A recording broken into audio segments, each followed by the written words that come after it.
The Bible isn't just a book of random stories. It's 66 different books that come together to tell one story. An incredible one. About God's love for us. And now for an amazing story, inspired by the book of Luke, chapter 2. Verses 41 to 52. Though Jesus is God's son, he learned and grew like every other boy. He lived with his parents in Nazareth, and it's likely few people knew of or thought about his miraculous birth. That Jesus, he helped pick all those figs for my jam. Real helpful. Be more helpful if half the animals in town didn't follow him around doing their business in my yard. Every year, Jesus' family packed up and traveled to Jerusalem to celebrate the Passover feast. Jesus, where have you been? I was reading from the scrolls to Rabbi Jacob. His eyes are so bad. Well, we have to leave for Jerusalem. Just make sure to pack an extra tunic. Done. And what are all these extra figs for? To share. All right, go fetch your father from the carpenter shop and tell him we're ready. Jesus' family probably made the long journey with other villagers, camping along the way. Eli, Avram, have dinner with us. Mom makes the best goat stew. With lentils? Yeah. As they neared Jerusalem, the crowd grew larger. In fact, during the Passover feast, tens of thousands of people crowded into Jerusalem. There's the city. Can we explore? Just make sure you're back and washed up by dinner time. I want to show Eli and Avram all the places I've discovered in Jerusalem.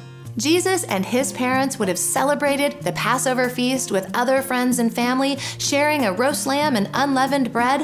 What makes this night different from all other nights? It is the night we remember how God rescued his people from slavery in Egypt. Jesus and his family stayed in Jerusalem until the feast was over.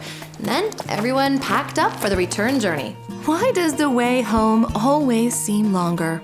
Look, there's the field with the olive tree where we camped before. I'll just start the stew.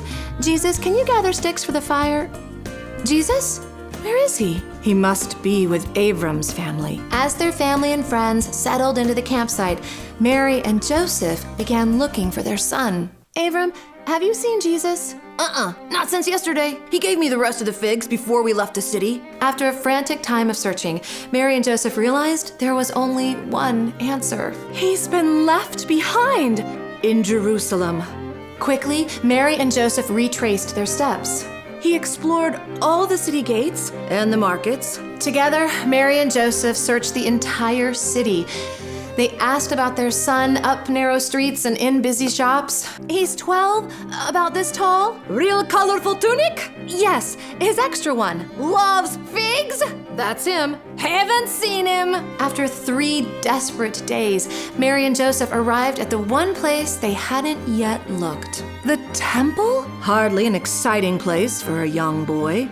But as they rounded a pillar in the courtyard, Mary saw a familiar form sitting with a circle of bearded teachers. Don't Abraham and Moses and David all point to God's Messiah? That, my boy, is another wise question. Now, it seems to me, Jesus? Amazed, Mary and Joseph hurried over to Jesus, both hugging and scolding him at the same time. Son, why have you treated us like this? Your father and I have been worried about you. We have been looking for you everywhere. Why were you looking for me? Didn't you know I had to be in my father's house? Jesus was God's son, and so he knew it was vital to discover all of what God says. But his parents didn't understand. Please don't ever do this to us again. Jesus went home with his parents, and he did everything they said. And he grew even wiser and stronger. In all he did, he became more pleasing to God and all the people around him.